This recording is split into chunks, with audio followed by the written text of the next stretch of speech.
Before we jump into Batman Noel, I thought it would be nice to talk a little bit about its writer and artist, Lee Bermejo. Let's do it. Awesome. Lee Bermejo was born in 1977 in Athens, Ohio, and later would grow up in Bakersfield, California.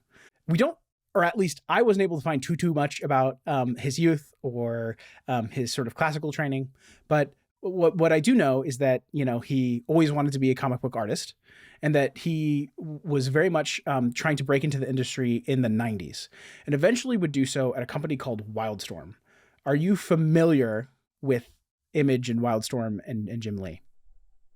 No, I'm not familiar with those. I did see in the stuff that I checked out that Dark Knight Returns was one of his major influences, inspirations. That he read that and was like, "Holy crap! There's really good art out there, and there's people behind it that make it really good." And that was one of the reasons he wanted to go into comic book writing.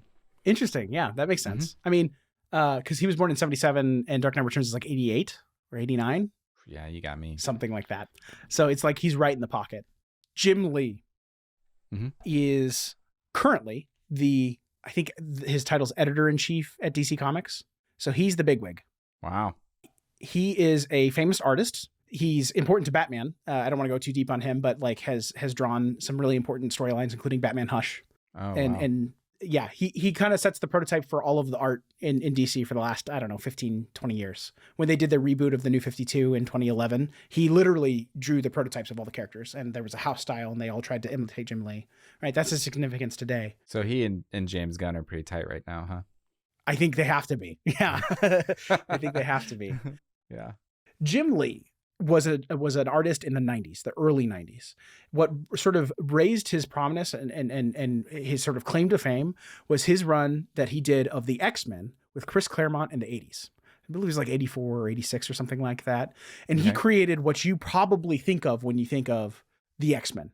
The sort of yellow costumes with the blue lines across them, the ones from the Batman or the X-Men 1997 cartoon, the animated cartoon. Yeah, that's the Jim Lee prototype. He created all those redesigns. They did a relaunch, I think it was like 1994 or something like that, of X-Men, where X-Men #1 is the best-selling comic book of all time. They had like 7 million pre-orders for issue #1. That's Jim Lee. Yeah, he was a big deal.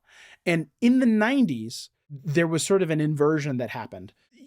Throughout the 80s, you had sort of star writers. And even today, you probably have star writers of comic books. When people talk about comics, they talk about who wrote it.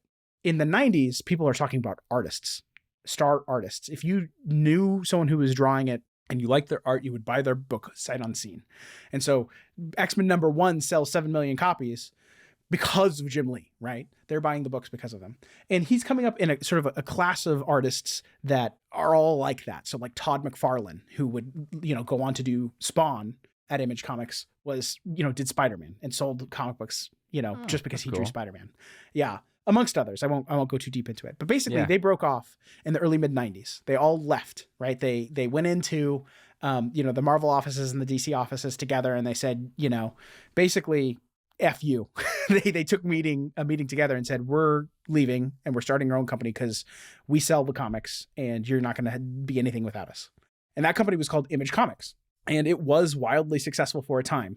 Some of the biggest comics you might be familiar with are from Image Comics. So Spawn, I don't know if you're familiar with him in the 90s movie.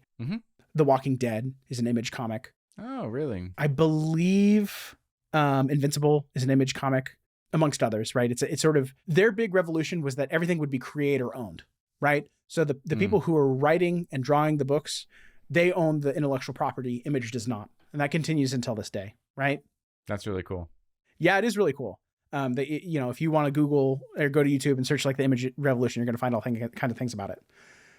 Suffice to say, it wasn't all sunshine and roses. Like, especially early on at Image, all of the artists, who were starting these separate imprints inside of Image had a big ego, right? Obviously they had a big ego because they went and started this company. And so they don't really get along. They don't work well together. They struggled to be professional and like run a business and like ship books on time and things like that. Oh, cool. But Jim Lee's imprint inside of Image was Wildstorm. And so Wildstorm had a bunch of characters like there was a superhero team called Wildcats that Jim Lee drew. There was a book that was popular for a time called Gen 13 that was like teenager superheroes, and it did pretty well. And ultimately what brings Jim Lee to DC is that DC Comics buys Wildstorm. So that's how that happens. Sure. But Lee Bermejo is seeing all of this happening. He looks up to these guys, right? They're rock stars in the comic book industry, and he wants to go work for them. So he is like showing up to conventions with his portfolio, like trying to show art and trying to get in front of Jim Lee, right? And eventually gets an internship. And in the foreword for Batman Noel, you know, Jim Lee's talking about, you know, Lee Bermejo and when he came to work for him as an intern, and saying like he was a good artist, but he wasn't great, right? Like he wasn't a standout. He wasn't a star, right? Mm-hmm. And when you look at some of his comics from, you know, the 90s, he was kind of just a journeyman, right? He was doing very similar art to everyone else. I think he did the Resident Evil comic series. He did, yes. Mm-hmm. I can't believe you got that. Yeah, and then at DC was also just doing penciling for various books until sort of the late 2010s. No, like 2005, I think, 2008. I can't remember. Okay. He gets paired up with a writer named Brian Azzarello and writes a book called Joker.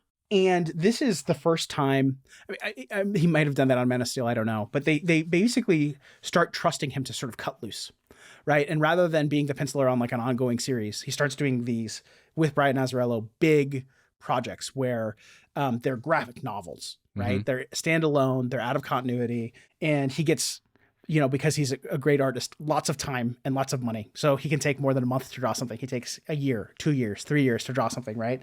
And he gets very, very, very detailed, very, very, very expressive. One of the things that he says is that he wants his art to appear complete, right? So we were just talking about Gotham by Gaslight. You've got Mike Mignola, who says like, Batman looks better the less you draw of him.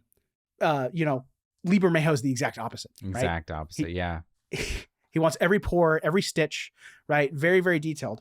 And as time has gone on, he's gotten better and better and better. So if you look at the art in Joker, it is detailed, but it's not as detailed as what's in Batman Noel. Yeah. And he's gone on from then to do things that are even more detailed. He's very painterly.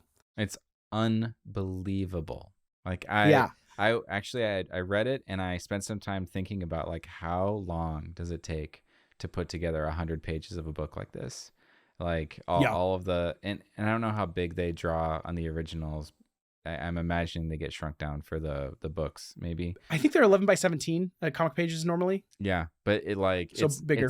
So the style is described as like realistic, and I think it's not. Mm-hmm. I think it's actually more than that. It's like realistic, but if you like crank the contrast up, like there's way more detail than I think you would see in real life. It's extraordinary.